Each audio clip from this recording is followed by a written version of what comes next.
Welcome everyone to Loud and Proud Orlando. It's Monday, April the 15th, 7:41 p.m. Thank you so much for being live with us after a phenomenal win, a turnaround win versus DC United.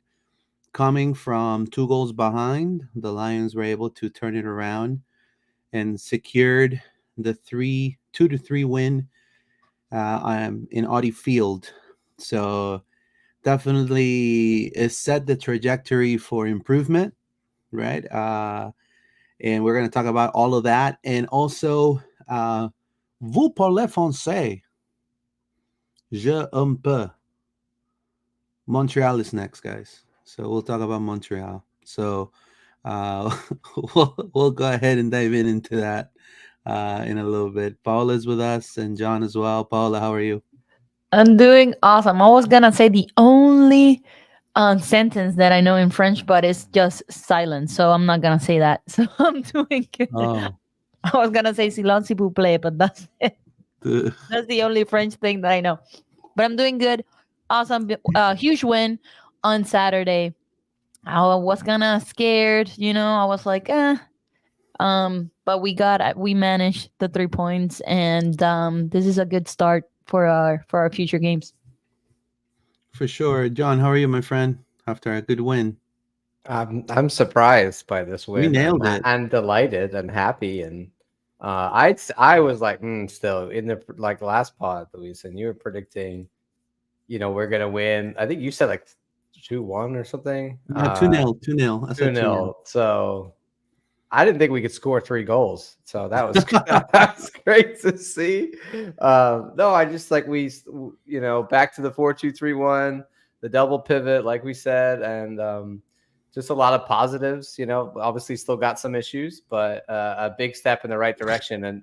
And 3 points away at DC with Benteke on that form and the form that they were in, is a very good result, I think. So I think surprised and delighted by the weekend's results.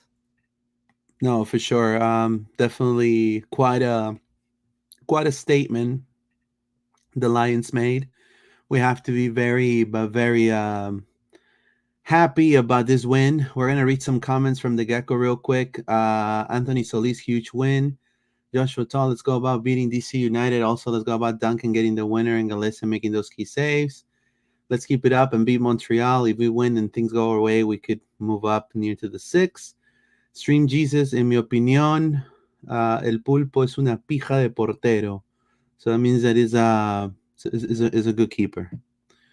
It says it's going to be a city boy summer. That's for sure. That's right. I The think Jungle Boys are gonna have a City Boy summer. That is for sure.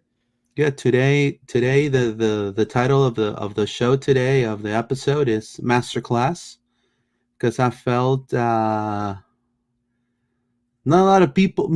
People were cutting short their feedback. Some people were just not really wanting to talk about it, and I'll give kudos, but I feel like Oscar deserves some kudos.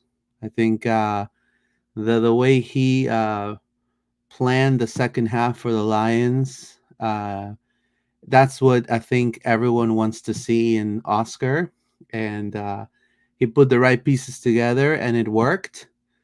And Duncan McGuire's form, it's Duncan McGuire's form. I feel that we should definitely make a push for him in the summer and maybe fight whoever Luton Town or or Everton. Maybe they need to score because Chelsea today, Cole Palmer today, he was like hell, and you can't see me. So maybe but I think Orlando should definitely attempt something. What are your first thoughts regarding how the game started, John? Coming into the game and then getting the win at the end. Well, first of all, I would say yes to Cole Palmer because I got him in my fantasy team Yeah, he's for great, man. draft fantasy, and so I'm already at the top of the league, and I'm just laughing today at how far away I'm going to pull from the group with Cole Palmer just netting all those goals. But back to Orlando City, the DC game. I think, like we said, Luis, the signals were that we were going to go back to the 4-2-3-1 now that we had the double pivot back, and we also were predicting that Facu was going to be in the 10 based on what we've heard in the media and in training. And that was basically what we saw. And I think it was the beginnings of what I think we're going to see going forward from the team. The Facu at the 10 experiment, did it work? Did it not work? It's still a little bit questionable, I think, but I'm all for this. I think we should stick with this. I think consistency is more important than anything with this team right now, especially in the back four, but also in the other positions. So for me, I think it was a great result, and there was a lot of encouraging signs, but obviously conceding 2 goals, like Dagger Dan says in the press conference. I thought he had a great press conference, and he lays it all out there. And he says we need to be better defensively, and we're conceding early, and that's still an issue. So things to work on, but overall, a great step in the right direction. And 3 points away at DC, I think, is an absolute steal. So doesn't matter how you win, Luis. We just got to get these wins at the moment. I think one of the keys here for the win was, and I know John's probably going to be like, feel a little bad about it, but Ivan Angulo, I think he had a great game against DC. It's because he heard me badmouth him, right? I think he heard LPO the last episode. He definitely used his speed to get the ball into very dangerous positions, and obviously, Dagger Dan was spot on. What were your highs and lows, Paul, of this game? I mean, my highs was after that Dagger Dan goal.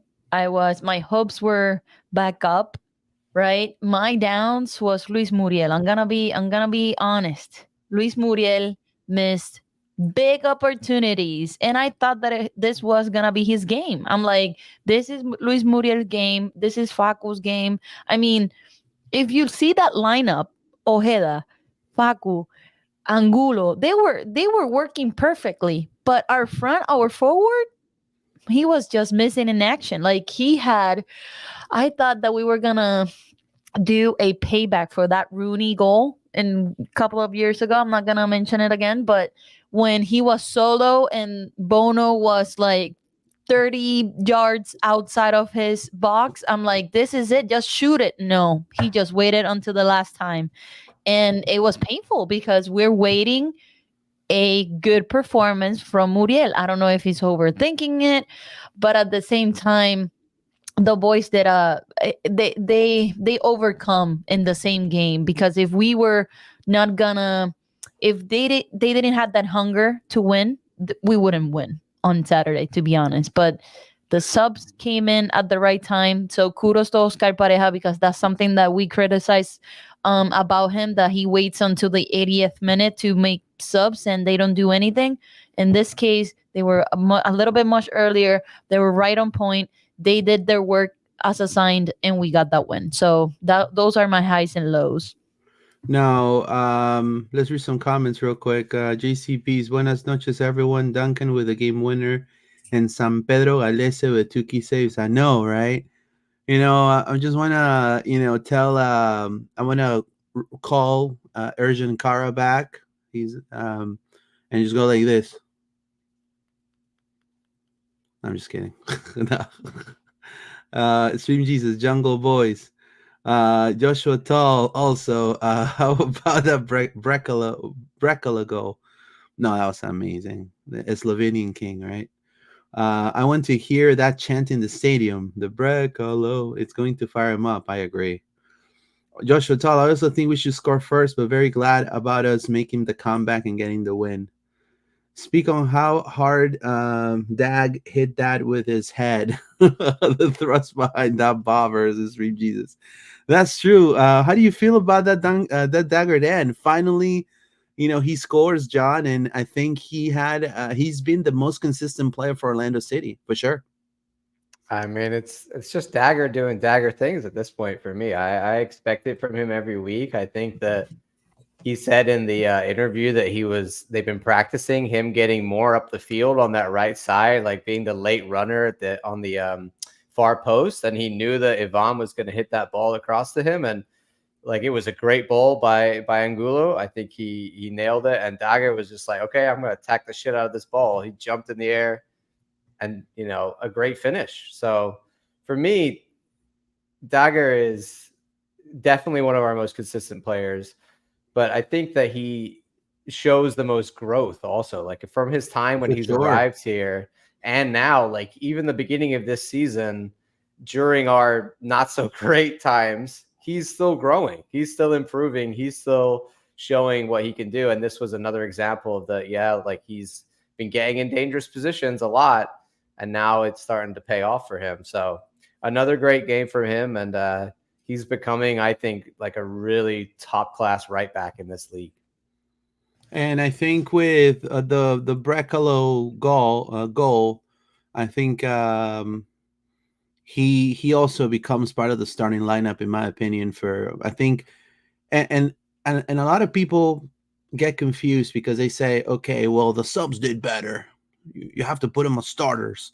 No, I think like John said on the last episode too, we have to find a consistent lineup. They're coming from behind 2 goals, and I think we need to keep the starting lineup.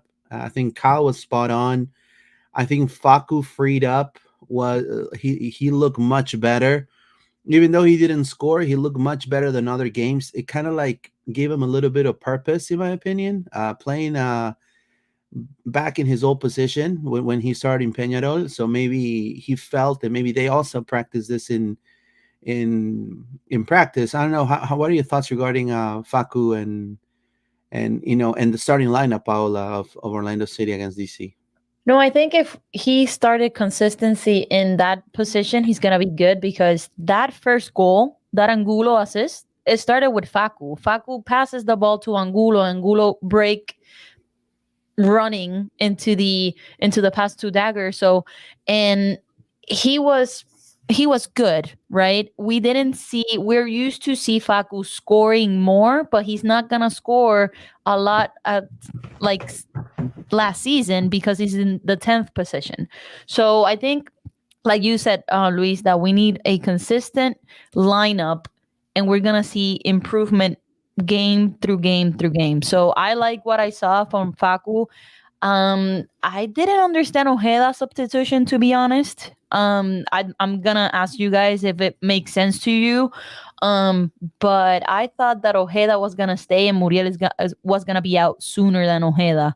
So, but it worked. At the end of the night, it worked. It's something that I was like thinking what's going on, why Ojeda's coming out from the pitch if it's working.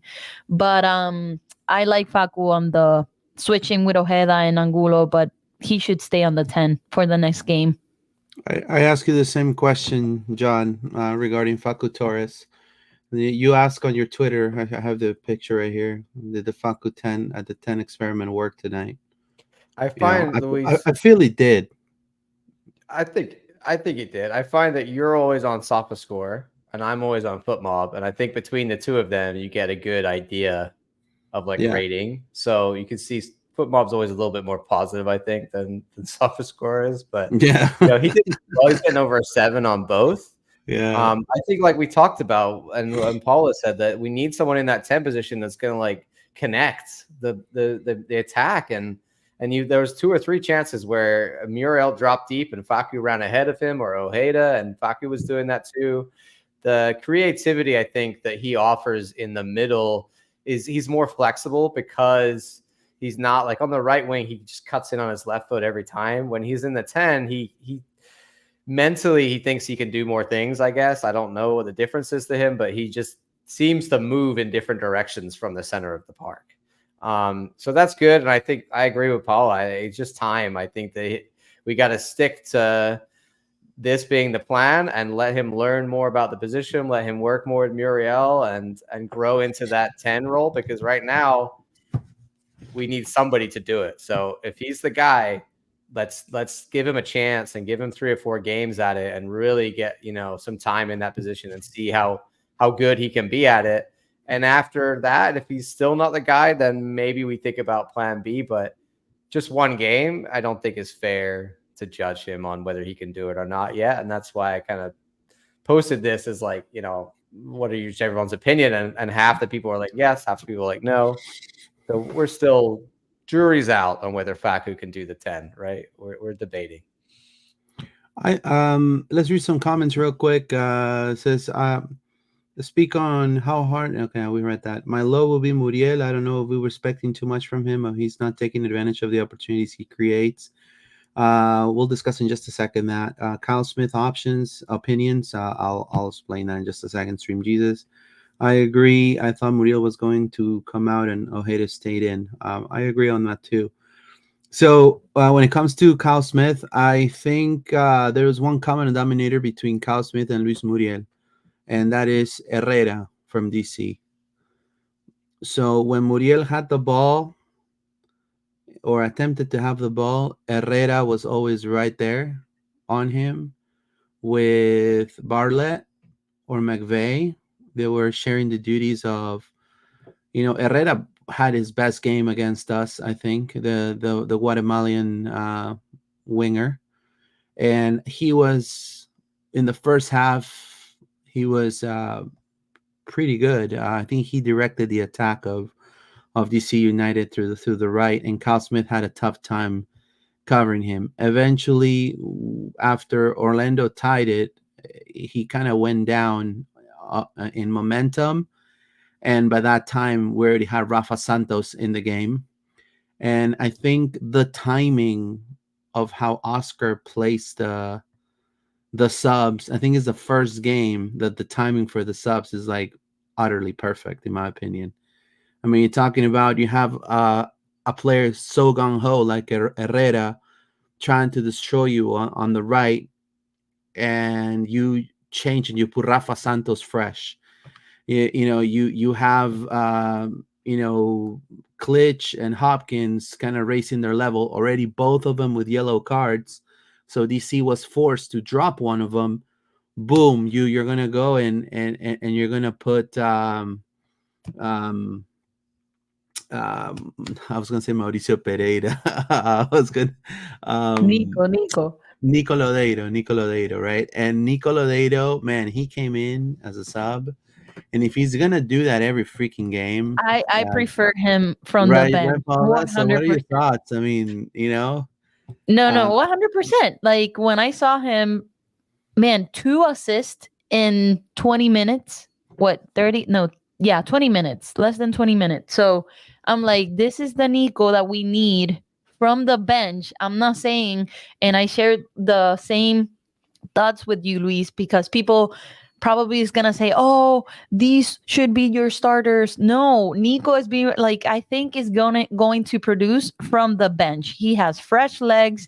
He's that mindset that we need for the last 30 minutes of the game.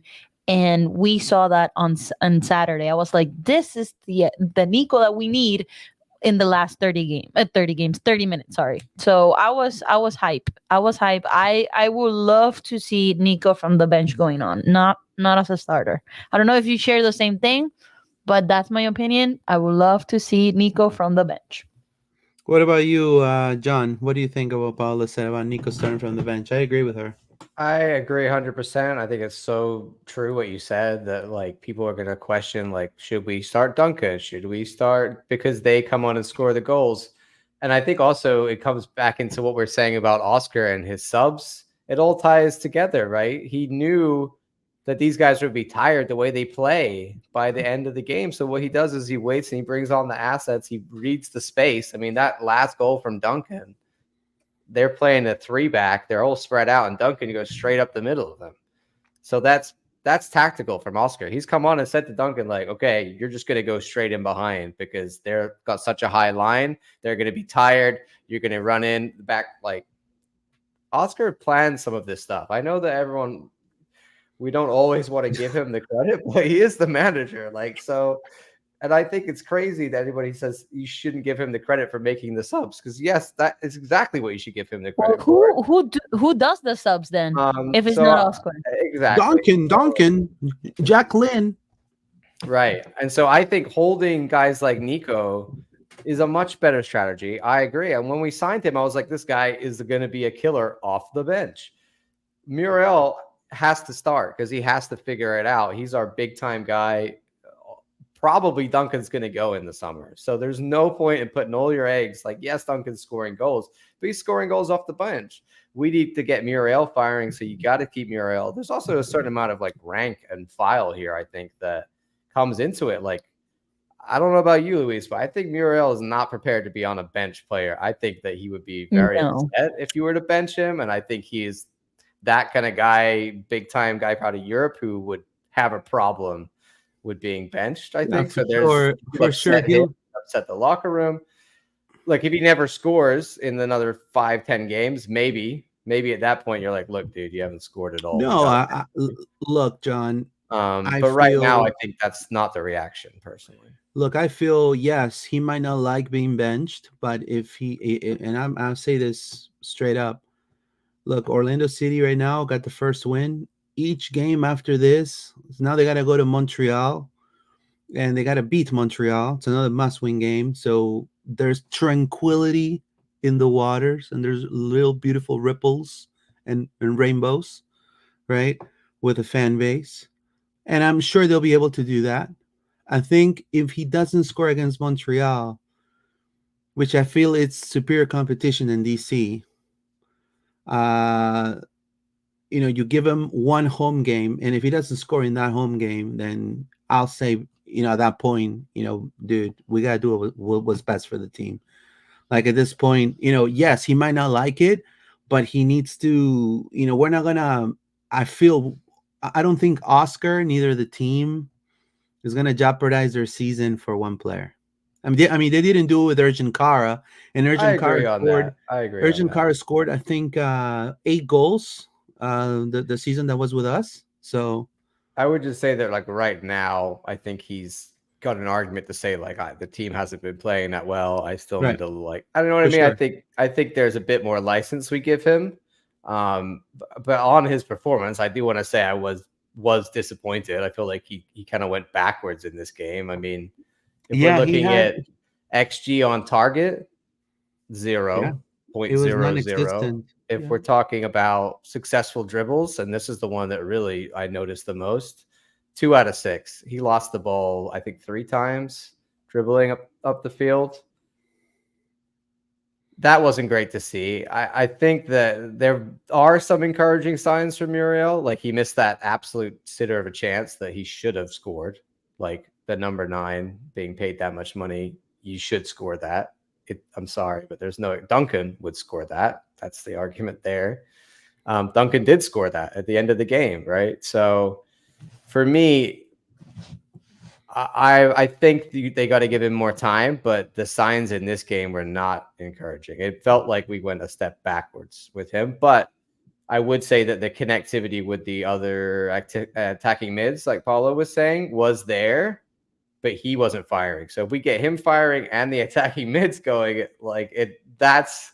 we just need it all to work at the same time, Luis, And I think it's a matter of time, like you said, John. Like it's gonna come, and we have a fan base that is desperate, right? I'm desperate to see Luis Muriel score. So I don't blame our fans because I'm one of them. But at the same time, we need to think that he's still new and he's trying to figure out, okay, who is where, how this player moves, so I can help them and I can score. So I think he's probably really frustrated. Like, you see his face when he came off on the bench? Oh yeah, he punched the seat in front of him.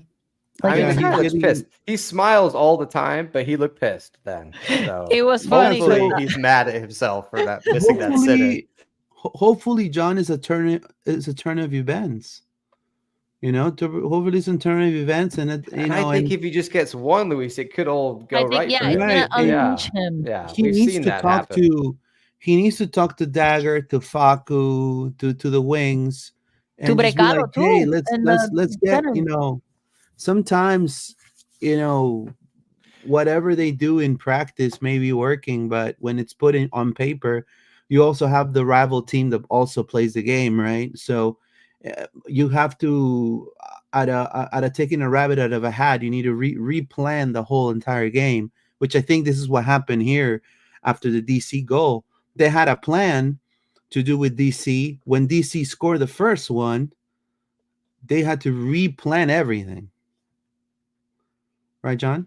I think Muriel, like you said about connecting with people, like for me, if he's not got the athleticism right now, and I don't think anymore to make the run deep into the box, the run in behind, and we see him dropping deep.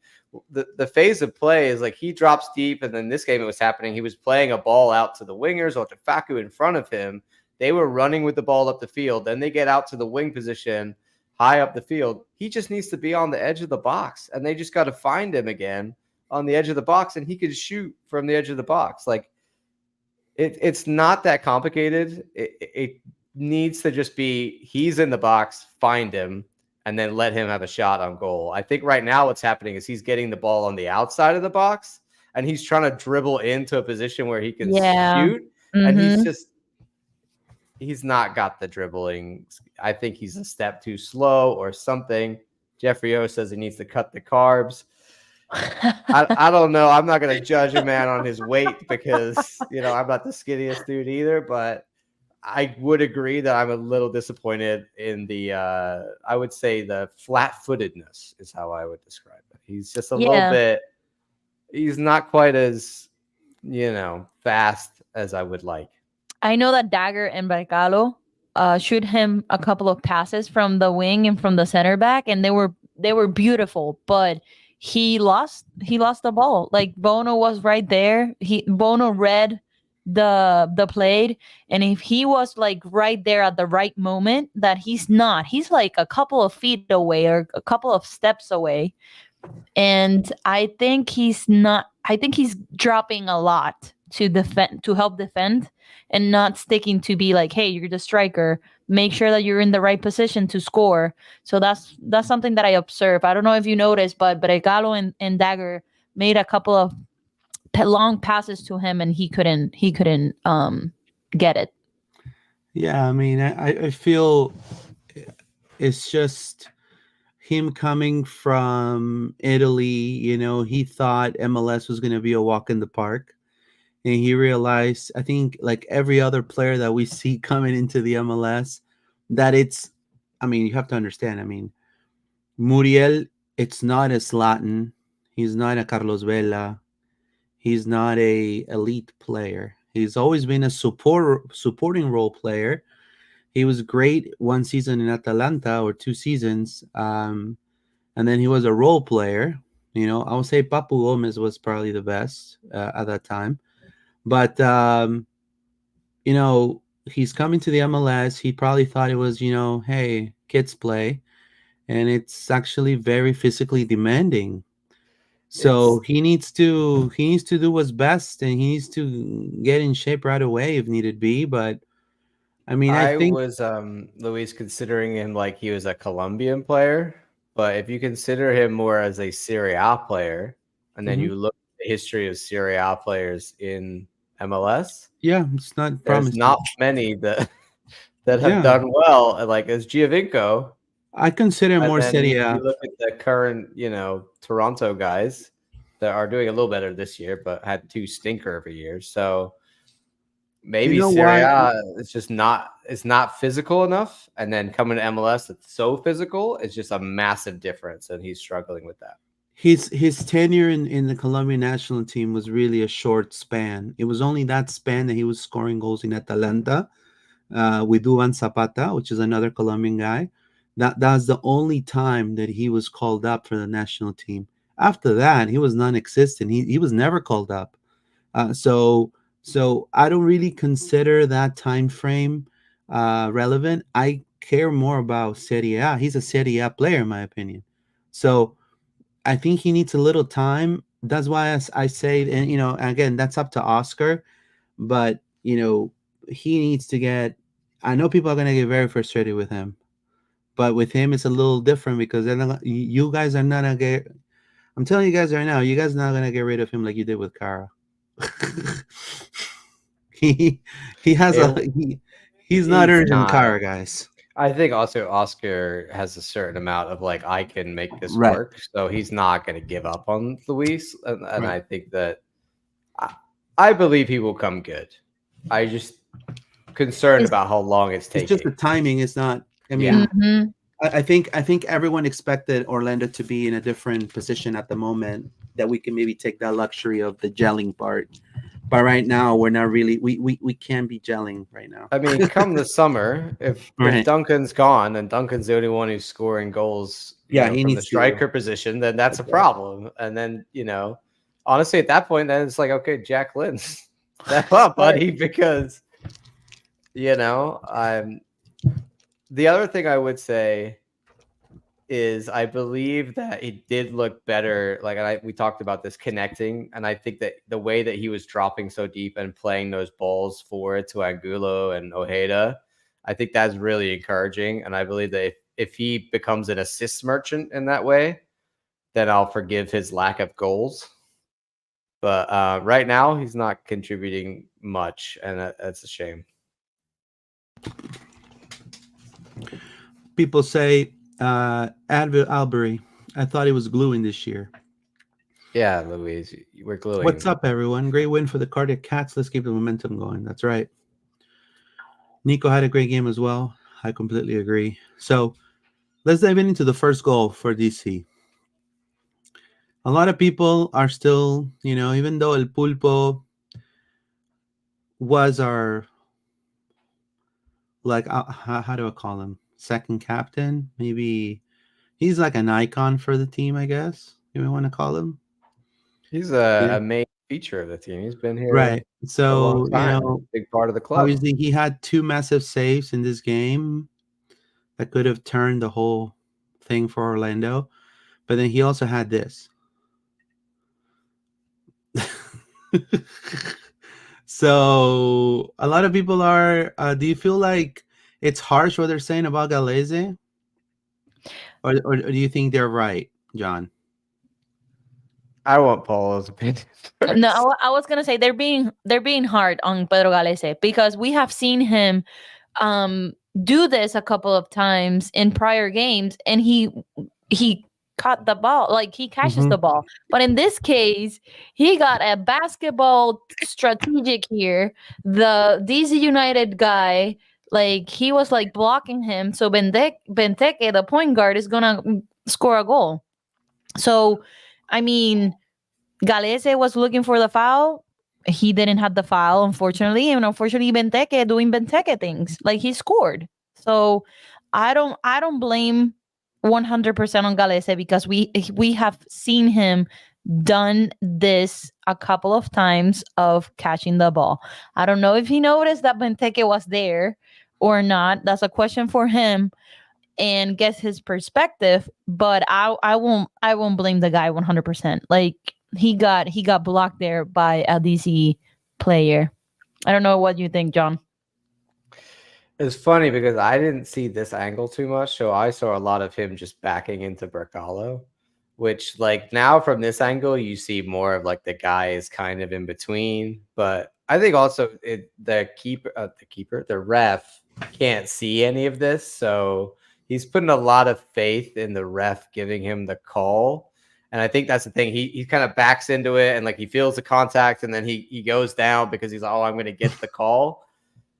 It's a little risky. It's like a 50-50. Yeah. Look, it's like, okay, a lot of the time they will let me- give you the key, like they'll give the keeper the call, but it just felt a little bit like, you kind of you should have had your eyes open. And yeah, I don't know. Sometimes I want him to jump in that scenario and actually try and catch the ball, because if he gets taken out, but he doesn't like to, I don't know if you've ever noticed this, Luis, he doesn't like to jump and catch at the same time. Yeah, he doesn't like to put. Yeah, he does that. There's a certain amount of I'm not putting my body on the risk that much. Yeah, there's a level of which Pedro will throw his body on the line. I mean, crazy. He wants to play Copa America. Young.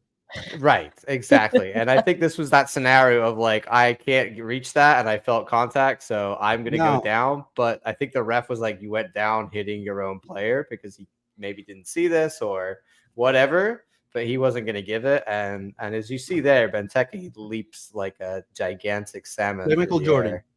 The Michael Jordan. That's right. Look at of the MLS. Look at that. Look It's at Benteke. that Look, he's jump. flying. Dagger. Right, he's There's no flying. chance. Air Benteke. Dagger's a baby next Dagger to also him. didn't jump, so that doesn't help. But No. the guy, I think he's put his arm on Dagger. That's illegal. Yeah, look, my assessment on this is this.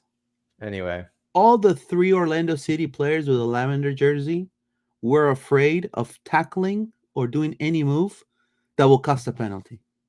Right. Touche. Therefore, Galese has done this before. This is not the first time I see Galese do this, by the way. He's done it many times. He goes and what he was trying to do was punch the ball. Mm-hmm. And 2 things could have happened that has also happened to Galese. One time he actually punched the player in midair. And it was a red card. I don't remember that. It was here in Orlando? No, it wasn't here in Orlando. It was it okay. was when he played in Peru. Okay. Red card, ejected of the game. Right. Another time, the guy still got it. It was like the air went one way and the punch went the other way.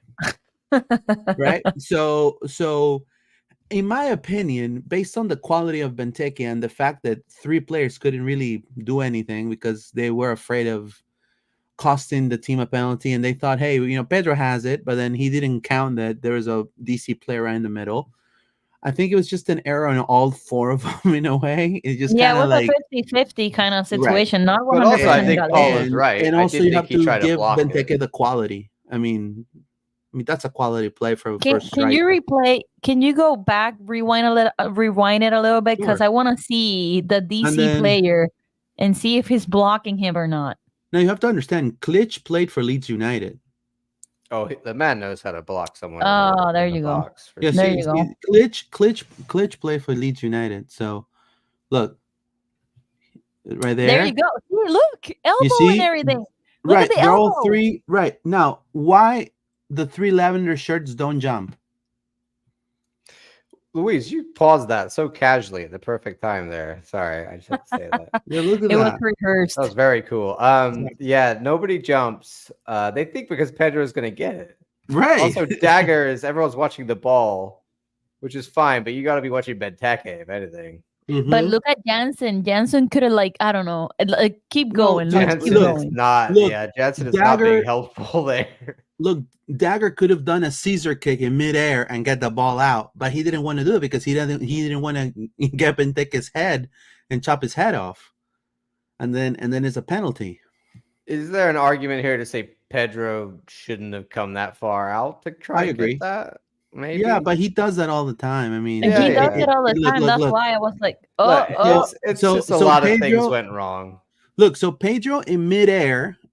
So Pedro goes. Look, Pedro decides to go because he knows. I feel he knows that none of the 3 guys. He sees that none of the 3 guys are jumping. So he's just like, hey, you know what? F it. Paulo is correct, but you can't even see Brecalo is behind Pedro. No. There's Cesar and Brecalo back there. Yeah.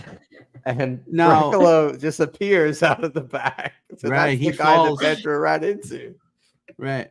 So it was just in my opinion, it's just a blooper from the whole it was a blooper, but we have also seen Pedro stayed in his position and just flick it. He didn't see the 3 guys marking Benteke. He didn't see the DC guy. He went for the punch. Didn't happen that way. So yeah. Pedro, come to the pod and explain to us what happened here. We want to comedy understand. of errors. That's a perfect. That's what I was gonna say. That's a spot on. Rodolfo Chang. It says no issues for me. That was a goalkeeper goal. He did not protect the 5-yard area. That is his house. Yeah, that's a great assessment. That's true. Touche. Perfectly said. If he comes out, he's got to get it. Yeah, that's right. And that's every goalkeeper knows that. But he came out, realized he wasn't going to get it, felt the contact, and was like, I'll take the foul. But the ref wasn't giving it. So, yeah, he thought maybe it wasn't going to be a foul. But, I mean, I just feel like, look, if you're going to go, it's like what John said. If you're going to go and get the ball, go all out and, even if you you're watch risking the second injury, angle, you can see him back directly into Brecalo. It's quite funny, actually. That's what in the the second on the right there, he's No, yelling the too. next, like, keep playing. You'll see from behind the goal. It's hilarious. He's yelling right there. like I screwed up. Brecalo's like, like, Give me don't the take me throw. out, bro. Sorry, Pedro. I didn't mean to. I'm just saying. No, Pedro, come to the pod and explain to us. We can translate you all night. But we want to understand your decision on this. Trying to Now, save the please, ball. guys, stop with the whole thing about Mason would have not done that. I mean, it's maybe he would have not done that, but come on, guys. I posted Pedro math, so like he made 2 good saves, and then but then he had this, so it all works out in the end for him, right? Like most of the time, he's in the plus. He's saving us more than he's causing issues, but FootMob does put this one down. Errors led to goal. One to Pedro, apparently. Is So. that Stream Jesus? Thank you guys for this content. It means a lot for OC fans now. Thank you, Stream Jesus. So then we go to the. I don't want to watch the DC goals, although we should watch the DC goals, but We got to see the dagger goal now. That was yeah. next, and then DC second. Hold on, let me look for the dagger goal right here. When you see this Facu, is it. This is it. Yeah, when you see Facu Angulo on the left. in the floor, that's when right goal goes.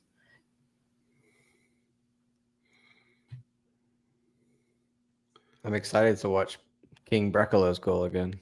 Oh yes, Brecalo. I got okay, that right here. Okay, in my head. Let's watch the dagger goal. So obviously, left flank, Angulo with the ball, no chance, my friend. Right there, He got cooked. And then Bono. I don't know why he didn't catch that, but I mean, it just was like he thought maybe the defender was gonna get it, and then just dagger, just boom. Now it all starts with Ojeda right here too, right? This is the second play right here. Yeah, that's Ojeda. That's what I like about Ojeda. That he switches. This look. Oh my god. Look, this right here. I'll be honest with you. I think the timing. For those of you listening, we're about to watch the Muriel sitter that he should have scored. So the timing for Muriel, I don't know what John thinks here, was horrible because there are times that you, as a striker, if you know yourself, you just go for it. But there's times that when you see 2 other guys running and they're completely open, just pass the damn ball, dude. I'm just I was like, I almost like. I think he should have just hit on it. This one. I think he should have hit it like early in the box. He should have hit it right take here. Take a shot, because if he forces the goalkeeper to make a save, look at where Angulo and Facu are. Right, like right here. They're ready for the rebound. Right there, shoot now. Shoot it there. Do it now. Shoot. Right there, shoot now. Yeah. Hesitation, Luis. That worries me. That. For a guy that we signed from Serie A who scored all these goals, why is he hesitating there? Yeah, but the thing is, and look, I don't wanna shield him. I don't want to protect him in any type of way. But you can see in the body language for both Angulo and Facu. Facu is saying, "Pass me the ball." He has his hand out like this. So I feel that maybe he heard that, and then he's like. He doubted himself, which should have not happened. And then he does one more step, man. Come on. And then the shot is like a and look at Facu's reaction, though. Look at Facu's reaction. Look at Facu's reaction. Yeah, bro. I was wide open. Bro. I was wide open. He's like, bruh, come on, bruh. Yeah. I didn't see that until this highlight, Luis, because I was so focused on him not shooting at that point in time. But yeah, even if you don't take the shot, then make that pass. Either one, one of them. I know that El Toro, I call him El Toro, the bull, because of big strong guy. I know he wanted to have his first goal in the MLS, but like when you look, if we would had three wins straight, I'd take it. Okay, you won your goal, fine. But we need every goal we can have. You know what I mean? So we would have won this game 4-2 if he would have scored this goal. You know, it's just you got to know when to pass it. Their goal. Let's see, DC goal right here, right DC here. goal, yeah. Oh, that's The painful. Pirani Ew. goal. Oh That's man. painful, man. I was like, who is this Pirani guy? So He came from the bench. He's new. Yeah, they Or must have signed him they this even year, I got think. a good 10. Like, sorry. Luis, come on. No, Poor I'm just saying. fucker. Well, Pirani used to play for Santos. He used to play for Santos. Okay. Yeah, he used to I Oh, play just for really? didn't Santos. recognize him from last year, and I Yeah, missed so that he in used to the play. offseason that they Yeah, signed he him. used to So play. He used to play for Santos. He's a youth under 22 initiative player for DC United. Santos went to the second division, so he didn't want to play the relegation. So the Santos opportunity. got relegated? Yeah, Santos got relegated. The most historic team Wow. most historic team in Brazil for sure. Gotta Where love a Pele bit of played. pro rel. They're about to come to Serie A again this year. And Neymar should be joining Santos in 2025. So apparently, so this kid was the number 10 for Santos in that season, in that horrible season for Santos. The team got relegated, and so he looked for options. There were some options in Chile, in Argentina, but he decided no, USA. And why USA? Living here and what you can get, and he comes from a small, you know, city there in Brazil. So he's just wants to play for DC United. So he's a crafty player, very good player, right there with Herrera, which had a phenomenal game the whole entire game. And Ferreira was a nightmare for Kyle Smith. Crosses the ball, and Benteke again. And this is like, why are they not jumping? You know why they're not jumping? Because they don't want to foul him. That's the only reason why I think they're not jumping on Benteke, because they don't want to foul him. I don't know what do you think about that, Paula? They don't want to No, foul. I agree. The only one who jumped a little bit was Brecalo, but like 3 men against Benteke, but you can't let gaps like this play right here. Like Jansen, I don't know, he stepped over a little bit and then he was like, "Oh, Benteke's not gonna do it and not gonna score this," and then he saw Pirani, Pirani, yeah, Pirani. Pirani, and then we got the second goal. So I don't know. I think there's a huge improvement here that we need to do for the future games. And I agree with you. Like 3 men against Benteke, like is horrible. I don't know. Now, John, is Benteke the best striker in the MLS? No, No. I don't think so. He is the best target man in the MLS for sure, and that's what he is. He's an old school target man. Like in a lot of ways, it's funny because they were talking about in the commentary that he has to be more mobile than ever. Like he has to run quite a bit. The guy has He's been like all over 50. Europe just doing this, being in the box, being big man Benteke, getting the head on it, and I think the reason they don't jump is because they're out of like position and they don't realize. And then by the time they realize where he is, they don't have time to jump. Because I think even I agree that maybe they're worried about a foul, but they should be at least attempting to get up there and try to head the ball. Or maybe the tactic is we just can't get up and head. So don't bother wasting your time jumping. Just let him jump. I don't know. But this one was really, I don't blame that. I blame more the fact that nobody picks up Pirani in the box. I think that's the issue on this goal. But is Benteke the best striker in MLS? No, I don't think so. I think he's on a hot streak and he's very good at this. But if you were like, do what Bawanga does, I don't think he could do that. So here there is an error in a way. Who do you think is the one in the error? Wilder. I think it's one of the D mids who doesn't pick up Wilder. Pirani. In my opinion, Whoever is that Wilder is. because Jansen and Cesar were going for for the other DC player right here. I think it's McVeigh. And Pirani, Cartagena should have had Pirani, in my opinion. Or Cesar. I don't know where Cesar Or is Cesar, in yeah, this right scenario. there. Look at that. Yeah.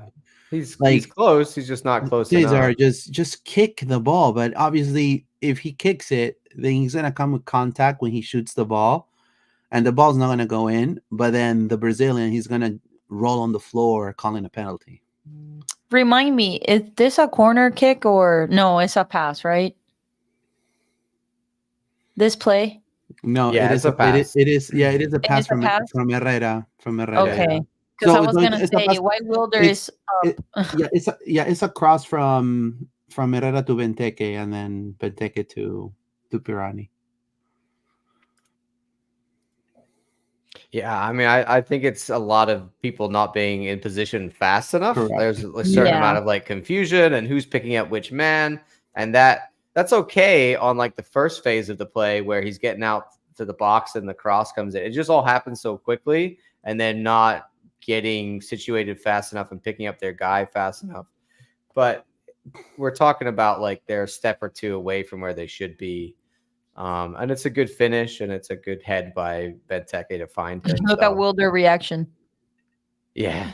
dude. No, and run then faster. and then honestly, like I heard some people on Facebook saying, unless I could have I don't know what's wrong with people. They just try to, unless I could have done more on here. I was like, bro, I guarantee you. Let's go to Winter Park.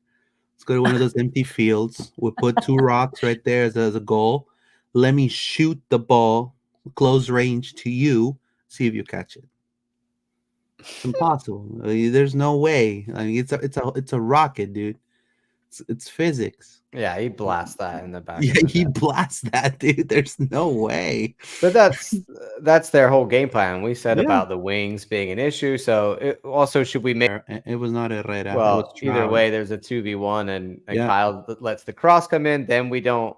Brecalo's not far off stopping Benteke there, and then we don't pick up the man. So there's a series of errors. But also, this is DC's bread and butter, and we stopped them doing this a lot. They had that Nico Ladero shot from the outside of the box. If Nico was going to score that, like people are going to be like, he needs to be a starter. So I was watching the game in a bar, and they were watching UFC everywhere, and I was the only one watching the Orlando City game. And when I saw this, I was like, "Oh my god!" I screamed, and people were like looking at me. I'm like, "Sorry, I'm in my game." But it was gonna be a golazo if Nico would have scored it. Save from, and I think this is the turning point in which Brecalo decided the clutch man. Hey, I'm a starter now. Don't bring Rodri here. I'm a starter right here. So let's play it. Boom. I think his position was just spot on, and he scores so many of these in Slovenia. He kind of knew already. Let me just flick this back. Yeah, he just flicked it I know back. Exactly where this is going. That's a technical. Yeah, that's just him doing his thing. And that's why we signed him, Luis. When we signed him, we were like, this guy is a freaking problem in the box. And now we're starting to see it. So I'm with Paula. I think this is the beginning of, I reckon he's going to get 5, 6, 7 of these this year, I think. I'd say if he doesn't get 5 goals from corners or from set pieces this year, I'll be disappointed. Let's read some comments. Because he can. Like, look at that. GoldTube TV, like The Rock says, finally, OC has come back to Victory Road. Acknowledge me. I'm just kidding. No, I'm just that's another thing. That's Roman Reigns. Oh, just bring it. Yeah, that's just bring it. Who's the coach in OCSC that can teach how to football? Ramiro Enriquez coach. All right. Brecalo. He can teach everybody else how to hit the ball. Joshua Tall. But yes, we definitely have to fix the defending when we don't jump the ball in the side of the box. GoldTube TV, si Lodero la metía, me paraba de manos y aplaudía de pies. If Valera would have scored that one, I will stand and clap with my feet. That's right. That's right. Um, and then okay, so let's continue with the goals right here. So we got Brecalo. Brecalo scored. Phenomenal. I tweeted earlier today, Let me take a look. which shows you a much better understanding of where Duncan is when the ball is played. This camera angle is shocking. The cameraman was not prepared for this pass at all. He did not realize we were about to go straight up He's the like, other "Oh." end. So here is a great. I want to say shout out to Gnocchi, who often is here and commentating and is always on Twitter. Gnocchi said this to me. You can see in this moment here that Nico has already played the ball. The ball is floating in the air there. That's a tiny little white dot. And then over on the right side, you can see Duncan's leg just leaving. He's into the other half of the field. So that means when the ball was played that he had to have been in their side of the field, which means that he's not offside. There you go. There you go. I mean, Offside, onside 101 wanna with say John hello Rollins. I want to say hello to Gnocchi. That he I was took- so confused. People took the told me that time like of- inside the center circle was onside. I was like, I'm not sure about that. I would have Yeah, it's just the never angle. done. Yeah, I was like, he has to be in the angle is so confusing. But when you see this, you see how early that ball was played, but also Duncan has timed it Right. like to a T because you can't be offside. The linesman only looks at their half of the field. So if you're not in, this is impossible. You can't be called if you're not in their half of the field yet. But I mean, Duncan. perfect pass, perfect. So finish. it was by an inch that he was mean, onside. Yeah, by a Probably. hair. I mean, that But still boy. shows it after the ball leaves Nico's foot. There is, Yeah. I don't think we can see an angle because they just don't have it. Like, Although I do have to say that it's gonna. I mean, if he keeps performing this way, Orlando better be ready to put an offer. I don't know if he's gonna take it based on his great what's this called, his agent. He's probably gonna go like mini me, $1 million, right? Uh-huh. For me, right? So, but honestly, great form by Duncan, man. I mean, and then that was a cherry on the cake. Orlando got a phenomenal W, and now we come to Montreal, John. What are your expectations from Montreal? Are we going to see the same lineup? I think we're going to see the same lineup. yeah, run it back. I think this wasn't a perfect performance, but everything that we built on from the 2 weeks that we had off and everything we did in this game is all foundations that we need to keep going with. So keep Facu in the 10. The only thing you could debate is, again, like we talked about, and we'll go into this more, I'm sure, on Thursday, but maybe Rafa Santos comes back in this one for Kyle because yeah, Kyle had a tough time Paula with. didn't like the look. Well, Carl Smith was cooked, and I think Luis was gonna say something. Say what you was gonna say about Carl Smith, and then I'm gonna say something about next Saturday's game. No, look, I think no one expected for the Guatemalan winger, right back, Herrera, to have such a great game. He's like a Right? right wing back who's really patient. Yeah. And I Causes mean, problems for Kyle. he's gonna he was great. Now, who we're facing is he's gonna be facing Ruan. who's gonna be facing Ruan. He's gonna be facing also possibly Campbell and Sosa. I don't see Montreal changing this lineup at all whatsoever. I think this is the lineup. So I mean, speedster against speedster. We know that Ruan doesn't defend very well, right? It's also the So- same, like 5 back sort of. Yeah. There's a lot of similarities between the way Montreal play and like you don't have a big target man. They're doing more different things in the striker position, but the defense is similar. They've got full wing backs. You've got 3 center backs. I think it's run it back. But we could talk more on Thursday if we're gonna do Thursday pod Yeah, about definitely. We're gonna do Thursday pod. We're gonna dive in with Montreal. Montreal. Maybe we call somebody from Montreal to talk again about Montreal. Maybe we can I call do the want to guy. hear Paula's thoughts on Santos from this game and just Oh On yeah, generally Rafa, sure. on Rafa. on Rafa Santos. Wait, is he Rafa or Rafa? I wouldn't.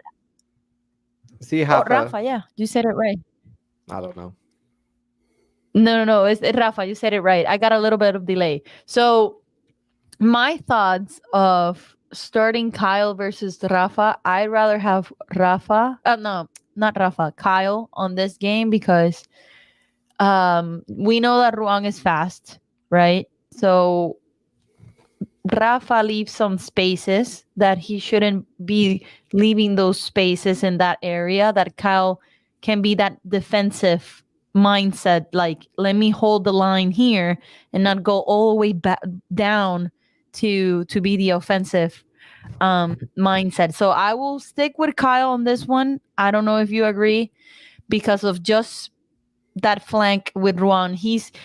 It doesn't mean that Ruan know how to pass. We have seen it, but you never know. And this guy, this dude that I don't like, Martinez is there, Joseph Martinez. So he probably will try to score on us. So I will rather stay with Kyle than with Rafa. Now, if Rafa is gonna come from the bench, I'm 100% on it because he has fresh legs. He can help, but I will stay with Kyle Smith in the It's beginning. the same argument we say about Duncan, we say about Nico. It works there in the same way for Rafa. Like he's more effective in a lot of ways with his attacking play off the bench when they're tired. He's able to be a bit more influential, and we're not relying on his defensive skills for 90 minutes. It's a little Exactly. bit less time. So I'm with you. I just think that Oscar might bring him, but we'll talk more about that on Thursday. Luis, you want to do some big picture stuff? Yeah, so that's what I was gonna get to. So obviously we are 13th in the league right now with 8 points, -5 on goal differential. A win against Montreal would put us right in playoff contention, more than likely, 7th or 8th possibly. And looking at the schedule, right? Let me look at the schedule right here. So we had a loss against Atlanta, right? Which Uh, not, I mean, it would have been hard, I think, to go and get a result at Atlanta. A draw, maybe, but right. It was a loss against Atlanta. It was a win against Austin at home, right? expected and got. Yeah, but it was a Yeah. win. Right, And no, but we then, expected to win that game. right, a draw against the Red Bulls, right? Could have And or then, should have won, maybe. yeah, and then a win against DC United away. Now, I think facing two Canada's most best teams right now, Montreal and Toronto, I think it's going to be important. To me, these last four results, I think people expected, win after win after win because of the hype that was built up, obviously by all the players and getting second last season, all that stuff. But I'll take it game by game. I know in what kind of market we are also, and I also know the type of players that we've gotten. I think this is a turnaround game. The Montreal one too, and I think if we beat Montreal over there, they have one up on us, guys. I mean, we've been in this battle against Montreal. We need to kill that beast right now, and turn it around. I think this is going to be a pivotal game, in my opinion. I don't know what you think, John. Yeah, it's crazy that we're playing Montreal again so soon in the season. I think that there's a little bit of revenge there, right? Like we don't want to. I don't think we didn't play well in that first game, and we let them take points in our house, and now we need to go there and take points in their house. So that's the way I see it. I hope the boys are motivated by the win at DC. Last year we were killers on the road, so maybe this is the start of us going on a little road tear where we go away and take 3 points away from people. I'd love to see that. I think we can definitely get a win. I think any of these sort of next games are winnable. The only thing that concerns me is the midweek, having to deal with a midweek Fort Lauderdale game coming up in the future. Outside of that, we're just playing one a week, so we can play all of our guys. We haven't got international duty. We haven't got Champions League, right? We've got some consistency options here. We're going to be able to play the same lineup. We're going to be able to hopefully do the same things each game. So that starts with Montreal. Let's go ahead and hopefully get another road win.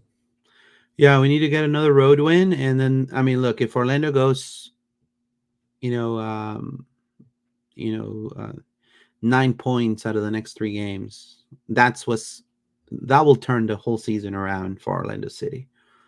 Yeah, of course, I don't want to get too ahead, but we're facing a Toronto that is actually playing pretty well, and we're facing also Cincinnati, right? Which now the good thing about us, and I want to hear Paula's opinion here. I don't know if you feel we have is it for you? I mean, because we're gonna try to overcome Montreal, do you think a loss may hinder us from winning against Toronto and Cincinnati? Or do you see maybe a win in Montreal will take us to Toronto, or you feel it's going to be game by game? What are your thoughts regarding that? No, Hold on. I was confusing go ahead. Minnesota and Montreal. We drew with Montreal. Yeah, we drew lost 0-0. to Minnesota. Duh. Sorry, I was confusing those games. Yeah, so no revenge. Just got to get the win. No, I was gonna say that I think the Saturday game will define how we're gonna be looking the rest of the season. Let me say this: like, we saw some good move on DC United. Obviously, we got the 3 points, not in the way that we like, right? Because we were in the edge of our seats trying to figure out, are we going to win? Are we going to lose? What is going on? Are we going to tie? But the boys went there and got the 3 points. Now we go to Montreal. We fix our issues on the pitch. And hopefully after Saturday game is going to go uphill. I have that faith. And I can see a draw in this 4 games right here: Montreal, Toronto, Cincinnati, Philadelphia. I can see a draw. I don't see any losses. I don't think we're in that head of a game. I think after Saturday, I'm going to say this is going to happen on the next few games. But on Saturday, it's going to define the rest of our season. I don't know if you agree. I don't know if it's too early to say that. But in my opinion, it's going to be Saturday's game. I think we need to get to, so if we're talking Montreal next, then Toronto, then Cincinnati, we need to win 2 out of those 3 games, in my opinion, because Philly and Fort Lauderdale after that, they're not easy opponents. They're not. Philly are up there again. We know Fort Lauderdale is always going to be a challenge. So those are, games that are going to be difficult.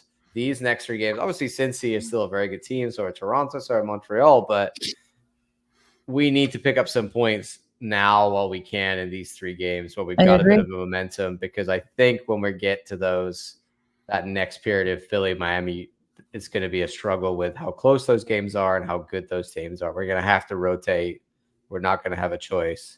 Whereas these 3, we won't have to do that. Minimum Montreal, Toronto, 6 points. No brainer. We have to. That would be great. We have to. Yeah, Montreal, Toronto. I agree with Paula wholeheartedly. I mean, it's a must win against Montreal. It's a turnaround season. People are going to be happy. Episodes are going to be cut short. You know what I mean? Everything's going to be fine. Toronto we have the 12th man, in my opinion. I think we have the wall. I think us playing at home should make us more of a contender. And I think we're going to be on an up and up. Our power rankings, I don't really follow that stuff, guys, the power ranking stuff. I think it's stupid. Sorry, I know that some people like that, but I personally, whatever, But I think our power rankings were going to be on the green, and I think that could take us to Toronto. And we've had a history with Toronto that we've definitely beaten them before, and I think we could do it again now.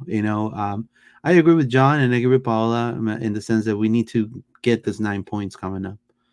If we have that game in hand, Luis, right now, on the other 4 teams directly above us. So if we win that game in hand and we get a few, like we pick up 6 or 9 points, we're gonna be straight back up there in the playoff places. And that just sets us up. I don't think we're gonna win every game from here out the rest of the season just because we beat BC away.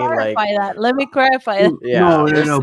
But I feel we're still gonna have struggles. We're gonna have games where we don't perform. We're gonna have games where we look like we did earlier in the season. I'm sure. We just hope that week on week it gets better and we climb the table.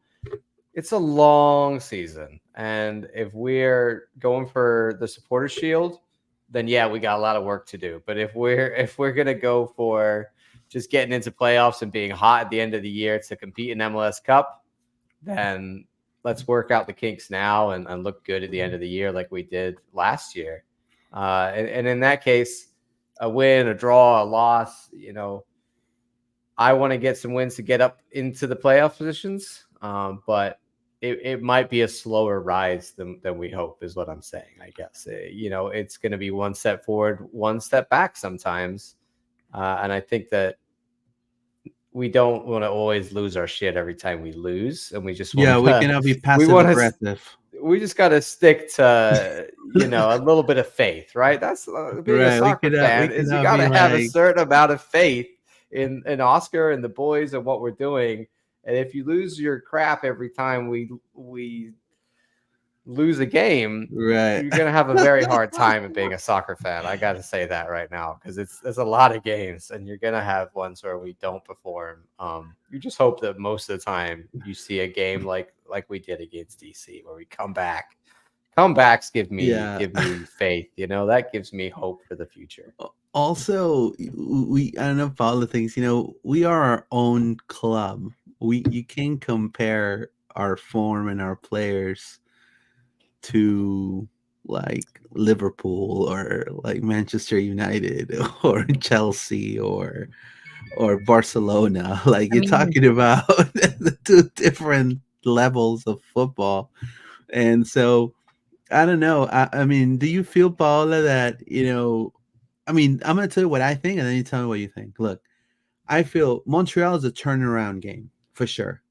Then win against Toronto, win against Cincinnati. The ideal scenario: win against Toronto, win against Cincinnati, win against Montreal, 9 points. Tie against Philadelphia, maybe lose, and then in my opinion, the game against Miami in Orlando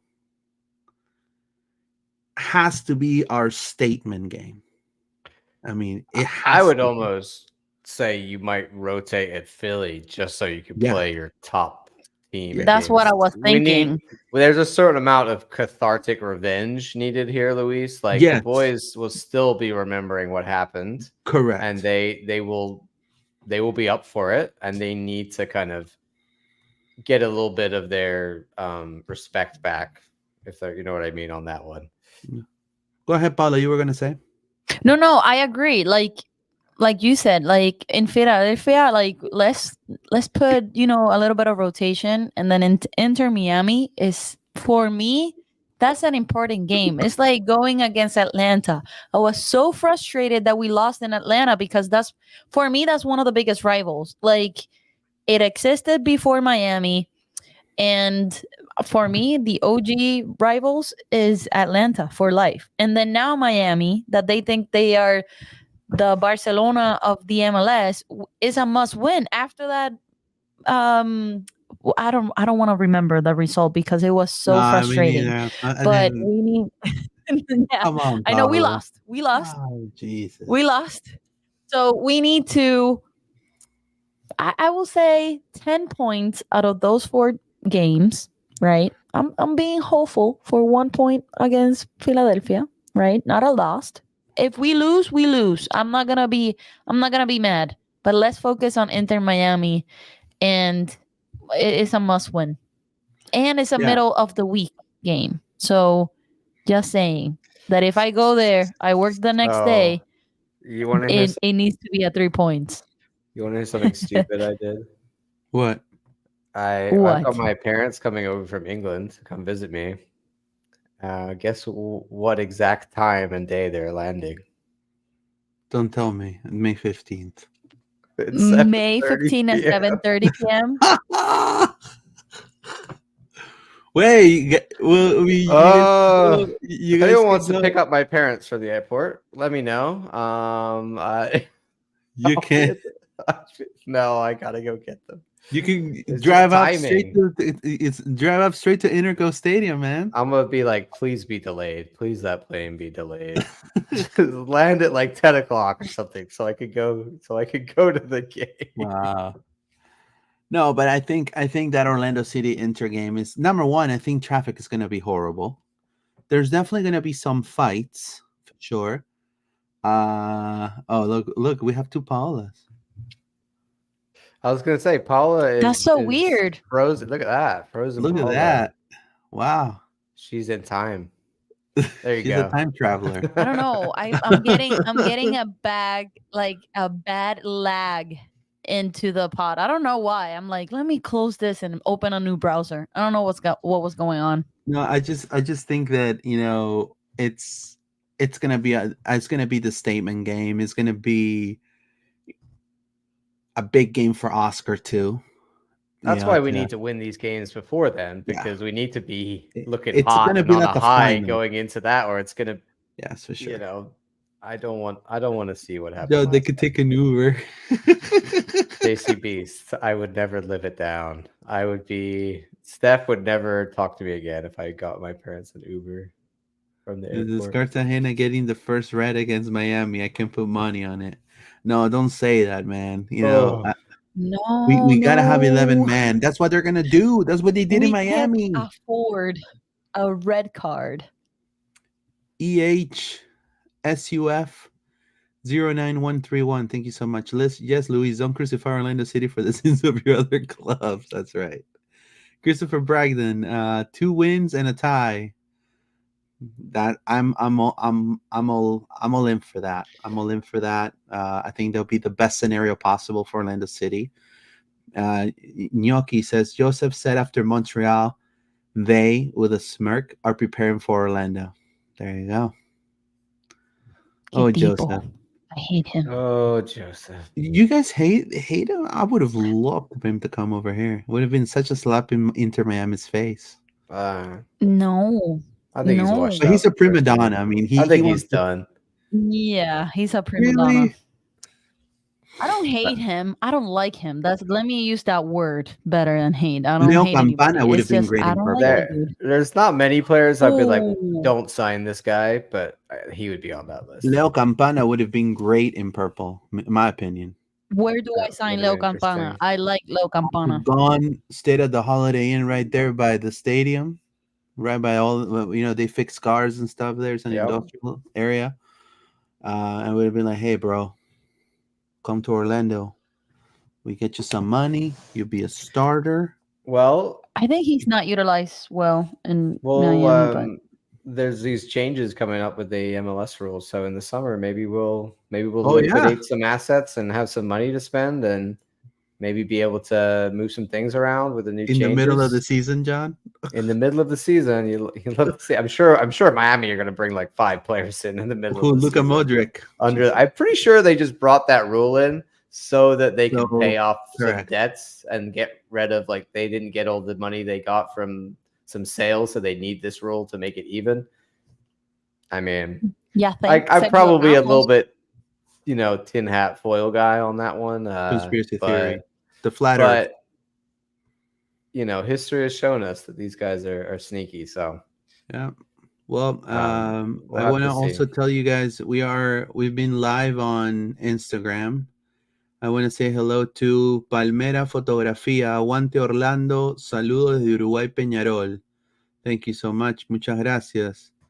Say hello to Noah, to Steve B, to Robert DJ, to Daniel 6, to Jorge 89. He says, I think Muriel has been struggling getting in form. It was noticeable since the first game. If you watch highlights of him a couple of years ago with Atalanta and with Colombia, the speed was there. There you go.